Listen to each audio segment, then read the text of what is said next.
Saudara-saudariku yang terkasih dalam Kristus, dalam bacaan Injil kita telah mendengarkan beberapa sabda bahagia dan beberapa kecaman yang dilontarkan Yesus, yang memiliki banyak pesan kepada kita semua.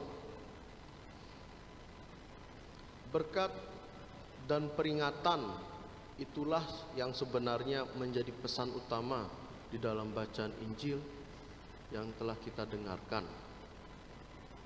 Karena di dalam kehidupan kita pasti ada orang yang diberkati, dan juga siapapun di dalam kehidupan kita pasti pernah harus berhati-hati. Karena apabila kita ingin mendapatkan suatu berkat, maka kita harus menjalankan perintah Tuhan. Apabila kita akan mendengarkan suatu peringatan atau mendapatkan peringatan, maka kita pula akan berhati-hati. Saudara-saudariku yang terkasih dalam Kristus, menarik apabila kita mendengarkan bagaimana Yesus mengatakan, "Berbahagialah kamu yang miskin, karena kamu yang punya kerajaan Allah. Berbahagialah kamu yang lapar, karena kamu akan dikenyangkan.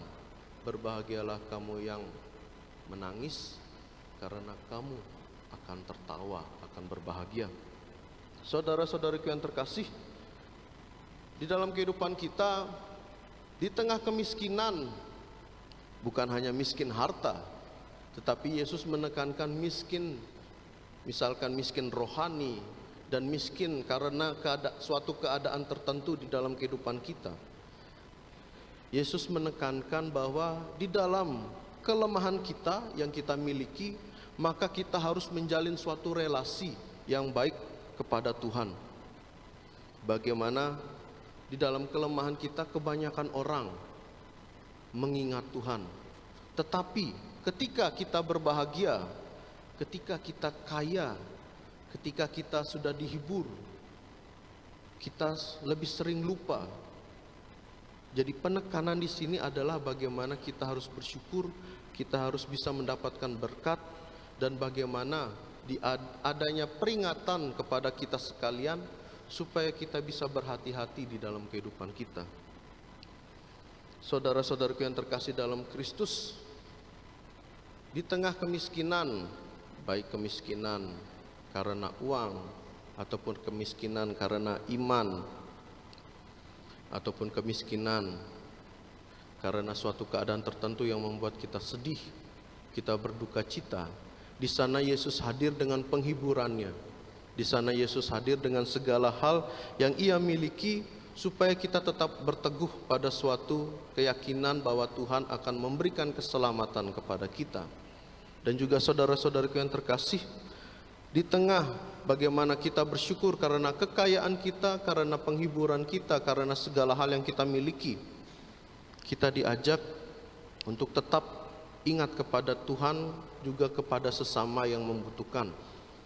Jangan sampai dengan segala kekayaan itu muncullah istilah supri, sugih pripit. Ya, yang namanya supri jangan terlalu tersinggung. Ini hanya singkatan. Patut. Jadi saudara-saudariku yang terkasih dalam Kristus, bagaimana orang yang miskin, kita yang miskin di hadapan Allah, menandakan suatu kerendahan hati dan juga ketergantungan pada Tuhan. Karena Ia lemah, karena kita lemah, maka kita selalu rendah hati. Kita menerima segala kecaman, kita menerima segala olokan. Dan di mana ketika kita sudah merasakan suatu kemiskinan, maka kita akan lapar dan haus akan Allah. Sehingga ketika kita bertobat, ketika kita pertama sudah rendah hati, kita sudah lapar, kita sudah haus dan tergantung dengan Tuhan, dan ketika kita mendapatkan suatu hal yang lebih di dalam kehidupan kita, maka kita juga harus bersikap dengan rendah hati. Pertobatan kesetiaan pada Kristus yang membawa suatu sukacita di dalam kehidupan kita. Kalau kita lihat sekarang banyak orang mengejar suatu hal-hal yang sebenarnya tidak menjadi penting di dalam kehidupan kita. Misalkan anak muda,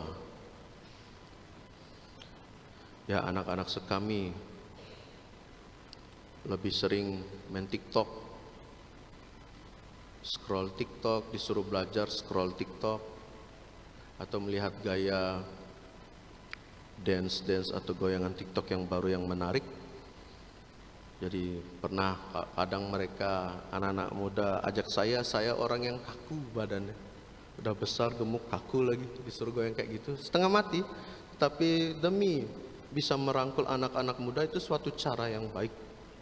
Tetapi penekanan di sini adalah bagaimana ketika kita haus akan suatu hal yang duniawi, suatu hal yang fana, kita tidak harus untuk hanyut ke dalamnya, terlalu menyelam lebih dalam kepada hal-hal yang fana tersebut sehingga melupakan Tuhan.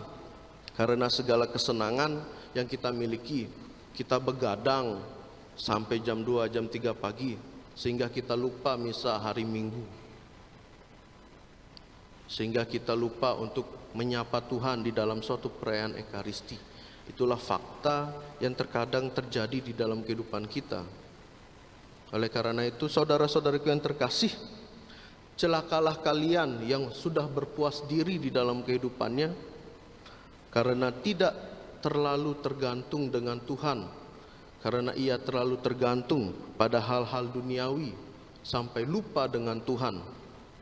Sehingga saudara-saudaraku yang terkasih, marilah di dalam kehidupan kita tetap mencari sukacita sejati dalam Tuhan, mencari suatu hal yang baik di dalam kehidupan kita, sekalipun kita berada di dalam tingkatan posisi yang paling bawah, kita tetap harus rendah hati, kita tetap harus bersyukur. Karena setiap masa, setiap manusia ada masanya di mana kita akan sedih, di mana kita akan merasa miskin di dalam kehidupan kita, dan di mana kita juga akan merasa kaya di dalam kehidupan kita. Hanya tergantung lagi ke dalam diri kita masing-masing, bagaimana kita mengimani, kita merefleksikan segala hal tersebut supaya kita tetap berada pada jalan Tuhan yang baik, yaitu tentang keselamatan abadi yang telah Tuhan berikan kepada kita, tentang bagaimana sabda bahagia yang telah kita dengarkan dalam bacaan Injil tadi. Mengakhiri permenungan seperti biasa, ada pantun yang saya siapkan. Bunyinya seperti ini.